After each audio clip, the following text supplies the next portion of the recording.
هو الذي أنزل عليك الكتاب. He it is who revealed the book to you, O Muhammad. Here's the verb is anzala. Still, though the Quran was revealed in pieces. Minhu ayatun muhkamat. Some of it is explicit verses with clear indication.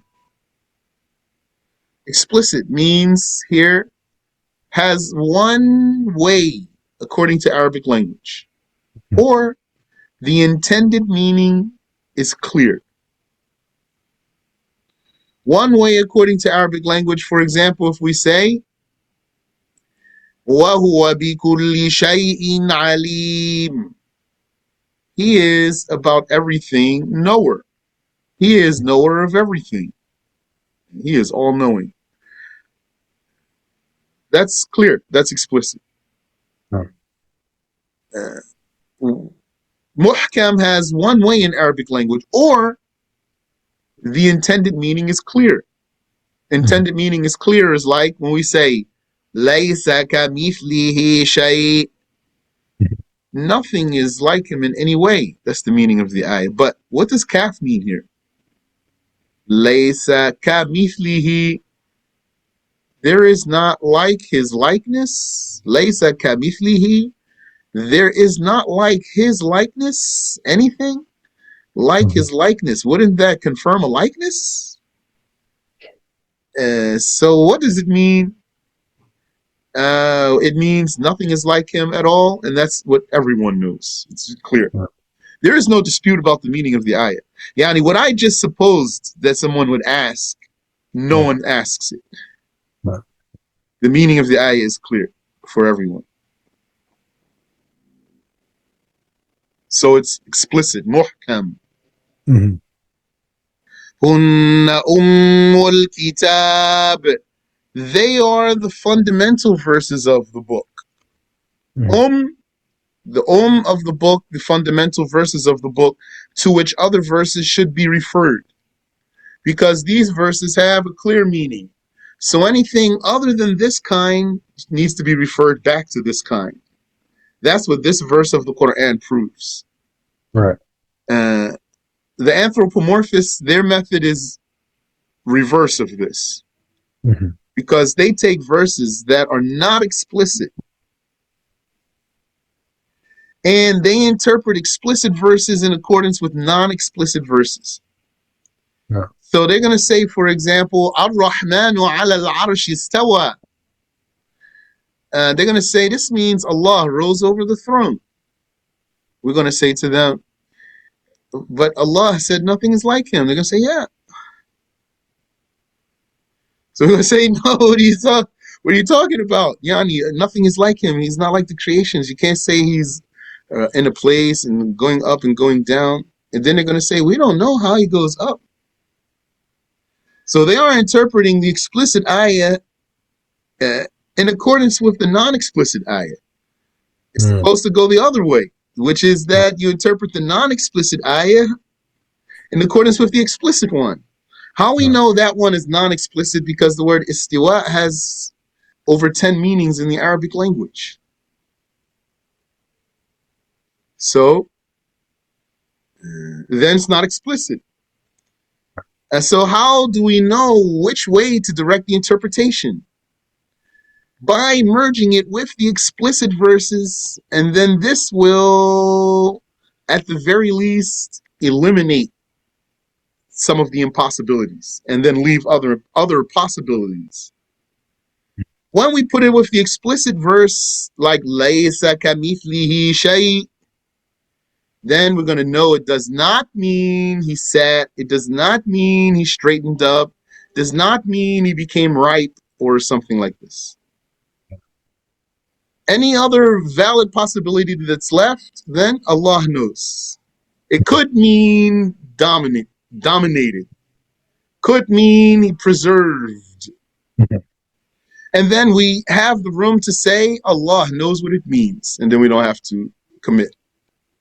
It's not obligatory to commit to a particular interpretation, but it is obligatory to commit to a denial. That's the lesson that Allah Tabaraka wa Ta'ala taught us in the Quran. هن أم الكتاب وأخر متشابهات. Some of it is explicit verses. They are the fundamental verses of the book, and others are ambiguous. Ambiguous, yani susceptible to more than one meaning, or the intended meaning is not clear. Yes. Another word comes to my mind, cryptic, but ambiguous I think is fine. No. Ambiguous, such as verses that have disjointed letters and those about the attributes like istiwa and yad. So this is a signal to two types of ambiguous verses. One of them is the one type that is the type that has verses that appear to attribute to Allah body parts and bodily attributes, such as place and direction and moving. Then there's another category of ambiguous verses. Those are the ones that have disjointed letters, like what opens this surah. Alif Lam Mim. What does this mean? Allah knows what it means. There's plenty of talk about that. That's why I didn't even touch it.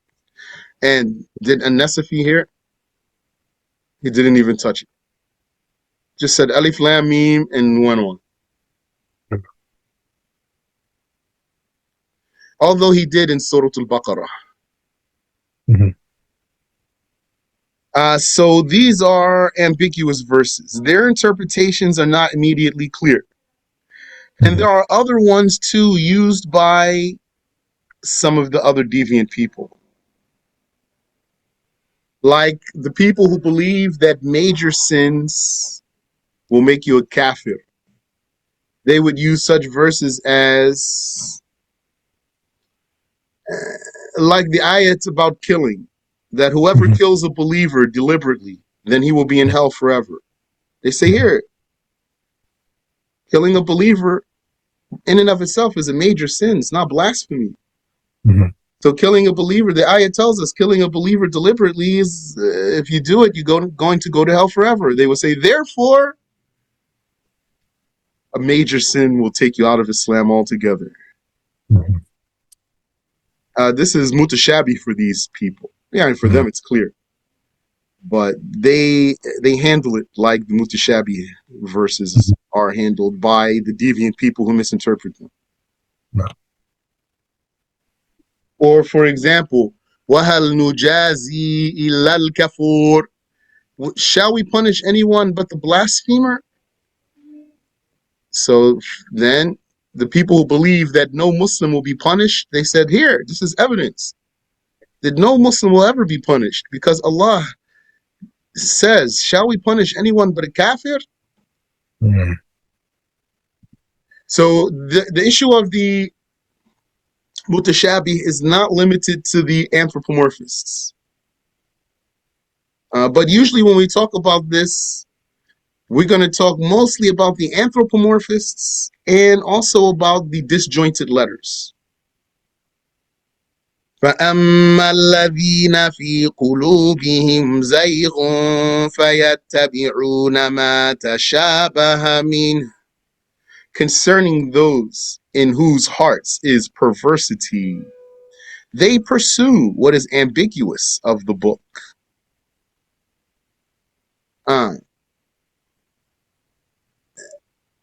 As for those in whose hearts is perversity, they pursue what is ambiguous of the book. What does it mean that they pursue it? In the first place, means that they collect them. They track them. They are tracking Mutashaabih verses. But it's possible that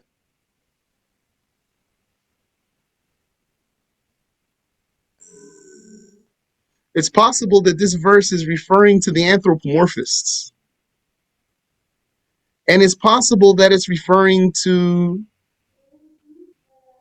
the people who deal with the disjointed letters, and those are the Jews.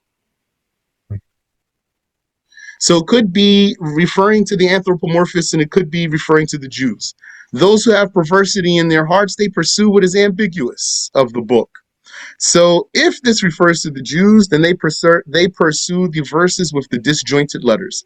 And if it refers to the anthropomorphists, then they pursue the verses about the attributes. So I mean, those in whose hearts is perversity, they pursue what is ambiguous of the book. Yes. Ibtigha al-fitnah, to cause tribulation due to their love of fallacies. SubhanAllah. So, yani, ibtigha says to cause tribulation. Okay. Well, the Arabic says ibtigha. So ibtigha means seeking. From baghi, ba ghain ya. Baghi has two meanings. Sometimes means transgression. Sometimes means seeking something. Here, we want the meaning of seeking. No. Ibtigha, seeking. Ibtigha al-fitnah, seeking fitnah. But not merely here is the meaning of seeking relevant. Yani, the word is there, ibtigha. Not just that, but the position in the sentence. Why there's a fatha on ibtigha, ibtigha al-fitnah. Why there's a fatha there? The position of this word in the sentence, this word is in the position of al-maf'ulu min ajlihi. Al-maf'ulu min ajlihi. This means that which was done for the sake of something. That which is done for some reason. Like you say in Arabic, Qumtu ijlalan lak. I stood out of honor of you. So there's fatha on ijlal. Qumtu ijlalan lak. Or you might say to a person,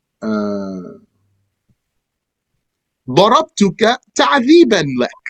I struck you to punish you. Yani for that reason. Ta'dhiban laka. Meaning, this is the motivation. What motivated me to do this act is this.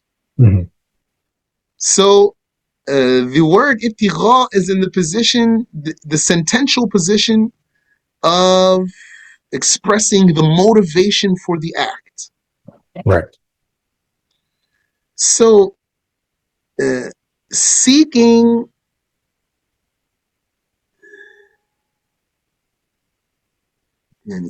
al-fitnah, it means for the sake of seeking the fitnah. So to cause, that's what it means at the end of the day. To cause, yani for the sake of seeking fitnah. Right. Now, as for the anthropomorphists, their fitnah is to argue with the Sunni to take him out of his correct religion, to take him out of his monotheism. If this refers to the Jews, I don't know what their fitnah is, how to explain the ibtigha al-fitnah in relation to the Jews who are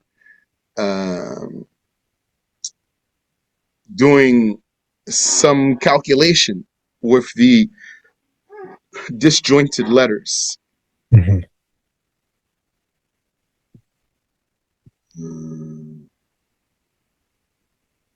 Okay. وَابْتِغَاءَ تَأْوِيلِهِ, and to seek its ta'wil. Okay. And to seek its ta'wil.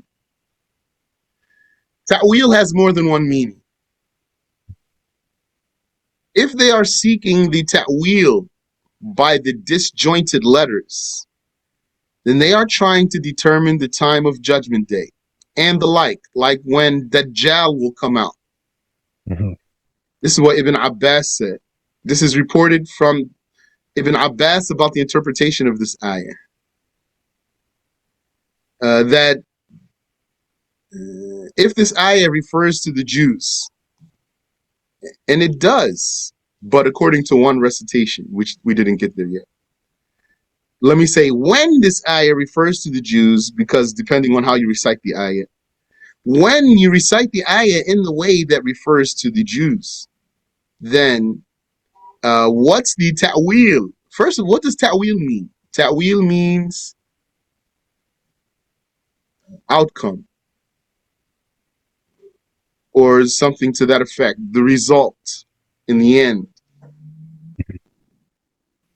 That's why we could use the word ta'wil to mean interpretation. Right. It can mean the manifestation, but in the end, yani how something turns out to be. So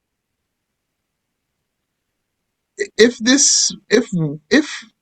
reciting this ayah, when reciting this ayah, it refers to the Yahud, then they are the ta'wil that they are seeking is they are trying to decipher by these disjointed letters when judgment day will occur and when the imposter will emerge. And if this refers to the anthropomorphists, then the ta'wil that they are seeking is the interpretation that validates for them their preconceived notions. Meaning they already have a conviction. They want to prove their conviction by the Quran. Not that they want to interpret the Quran properly and then take correct conviction from a properly interpreted Quran. Rather, they have something already. They scan the Quran to validate what they have by what they find in the Quran. No. So they were already anthropomorphists. Yani, some of these scholars, they said that the anthropomorphism in the nation of Muhammad sallallahu alayhi wasallam, it gained more momentum with the spread of Islam and the Muslims encountering pagan people. Okay. Sometimes what will happen is that the Muslims, when they capture a land and then they annex it, or even if they don't capture the land but they mingle, then what happens is that people with different ideas get mixed with the Muslims. Mm-hmm. So some of those people, they keep some of their ideas and they mix. Yeah. So some people, for example, they have Christian tendencies. Mm-hmm. They like to believe in a man who lives in the sky. It's something in their hearts. Mm-hmm. That's what Allah told us. فَأَمَّا الَّذِينَ فِي قُلُوبِهِمْ زَيْغٌ. There's missing commentary here. Concerning those who in whose hearts is perversity. What's this perversity? It is an inclination away from the truth, to be inclined towards falsehood. So they have something already. Mm-hmm. فَيَتَّبِعُونَ مَا تَشَابَهَ مِنْهُ. They pursue, with the perversity in their hearts, they pursue ambiguous verses of the Quran. Mm-hmm. ابتغاء الفتنة, for the purpose of, motivated by causing tribulation. Mm-hmm. وابتغاء تأويله, and seeking its ta'wil. That is seeking to decipher Judgment Day's occurrence, which is impossible. There is no way to arrive at the answer for this, but that's what they were attempting to do. Or seeking to validate the anthropomorphism. So then this means they are seeking a misinterpretation. The ta'wil they are seeking here is a misinterpretation. No. Okay, وَابْتِغَاءَ تَأْوِيلِهِ, and to seek its ta'wil. No. Okay, it's misinterpretation. وَمَا يَعْلَمُ تَأْوِيلَهُ إِلَّا اللَّهُ. We stopped here, period. No. And there's the meme here in the Mus'haf. That meme, that's waqfun lazim, binding stop, according to this recitation, though. Because you can keep reciting there, but if you keep reciting past there, then you stop somewhere else, as we'll see. This is most famous recitation for this ayah. وَمَا يَعْلَمُ تَأْوِيلَهُ إِلَّا اللَّهُ, and none knows its ta'wil but Allah. So ta'wil here is different meaning than it is just a few words before. None knows its ta'wil but Allah, yani, and none knows when judgment day shall occur but Allah. Or none knows the proper interpretation of these verses. But, well, when we stop here, then it's about the disjointed letters. This recitation, when you stop here, it's about the disjointed letters. So, وَمَا يَعْلَمُ تَأْوِيلَهُ إِلَّا اللَّهُ, none knows its ta'wil but Allah. None knows when judgment day shall happen but Allah. When stopping here, it refers to the case of the Jews. Yes. وَالرَّاسِخُونَ فِي الْعِلْمِ يَقُولُونَ آمَنَّا بِهِ, and those who are firm in the knowledge, they are praised because they say, we believe in it, without knowing when it will happen. Then, so that's one qira'ah. According to another qira'ah, وَمَا يَعْلَمُ تَأْوِيلَهُ إِلَّا اللَّهُ وَالرَّاسِخُونَ فِي الْعِلْمِ, and none knows its ta'wil but Allah and those who are firm in the knowledge. Yes, when stopping here, then it refers to the case of the anthropomorphists. None knows the proper interpretation of these verses that pertain to the attributes but Allah and those who are firm in the knowledge. Like Ibn Abbas. يَقُولُونَ آمَنَّا بِهِ, they are praised because they say, we believe in it, without likening Allah to the creations.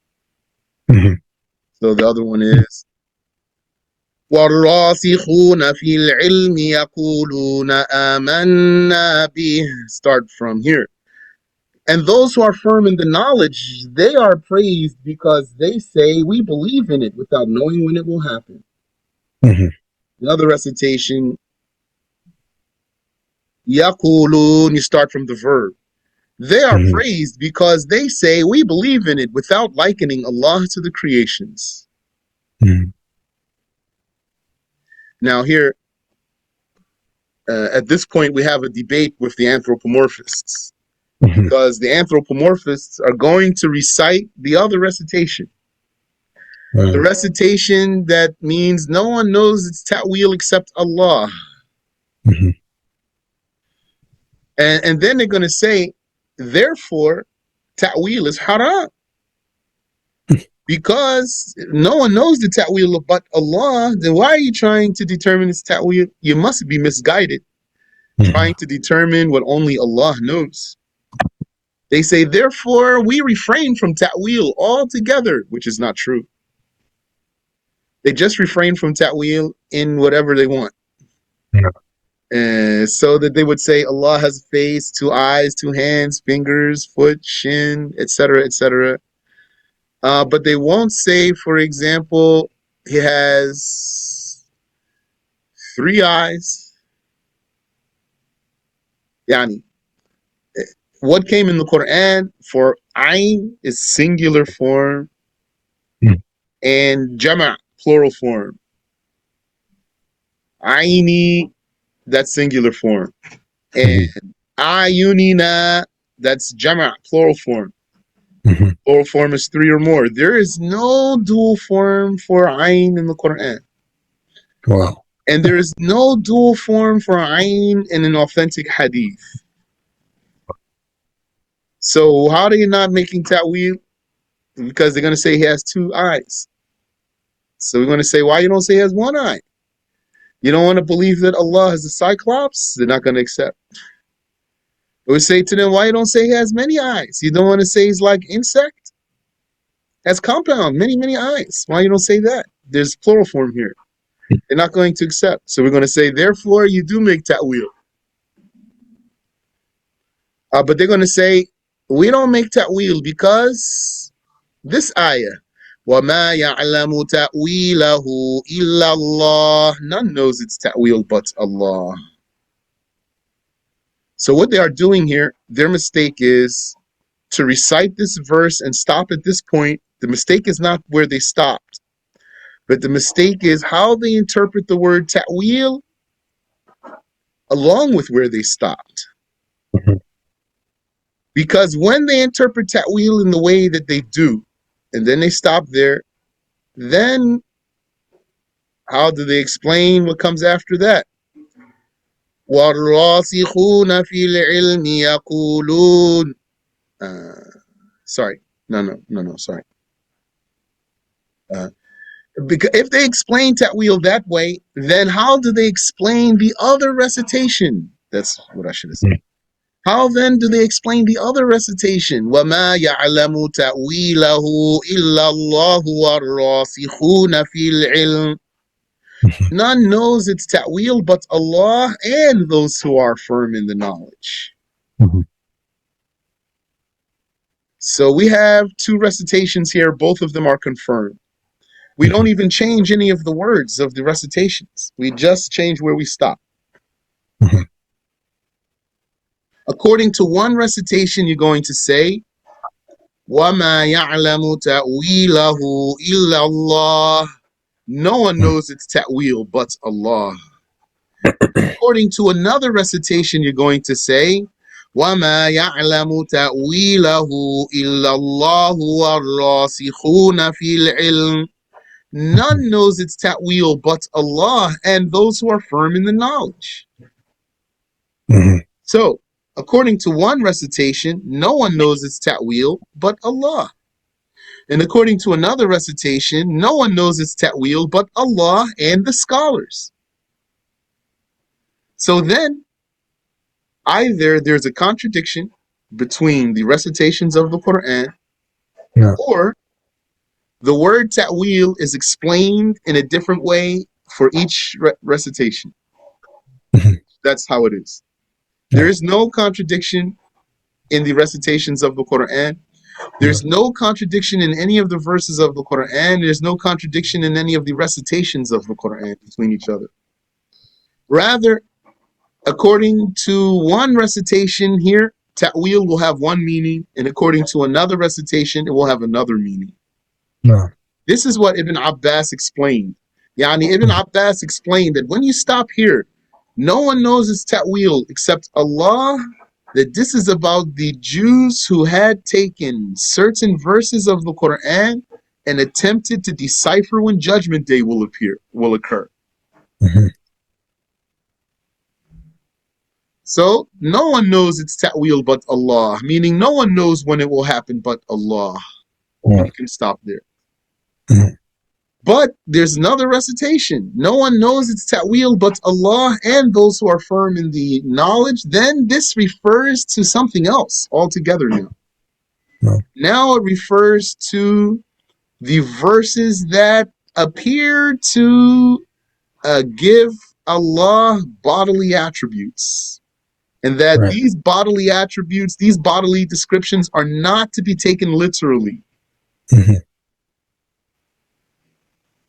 No one knows the proper interpretations of these verses that appear to confirm body parts for Allah, no one knows their proper meanings except Allah and those who are firm in the knowledge.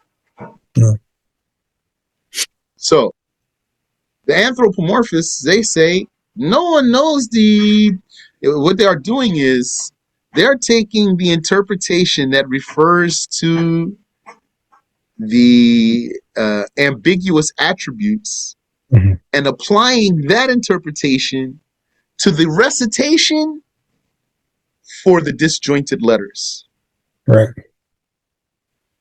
So they're saying no one knows it's ta'wil but Allah.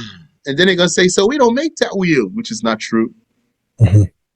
And they're going to say, but you do. You make ta'wil. You are the misguided ones, trying to Mhm. do what only God knows. Mhm. So we're going to say to them, but there's another recitation of the ayah. Mhm. So what he's going to do here, if he has knowledge, he cannot deny the recitation. Mhm. So what he's going to do is, since he can't deny the recitation, if he can fake you out, he will. Meaning, he's going to know there's another recitation, and he's going to argue his point anyway, and he's going to hope you don't know. Mhm. That's how they are. No. Otherwise, though, if you do know, then you're going to stop him right in his tracks. Then he's going to shut his mouth. That's how Wahhabi is. He's going to shut his mouth, and he will not accept the truth, usually. He's just going to shut his mouth. Alhamdulillah. يقولون آمنا به كل من عند ربنا. They are praised because they say we believe in it without comparing Allah to the creations. All of it, whether explicit or ambiguous, is from our Lord, most wise. وَمَا يَذَّكَّرُ إِلَّا أُولُو الْأَلْبَابِ. And none take heed but those of intellect. No. صدق الله العظيم.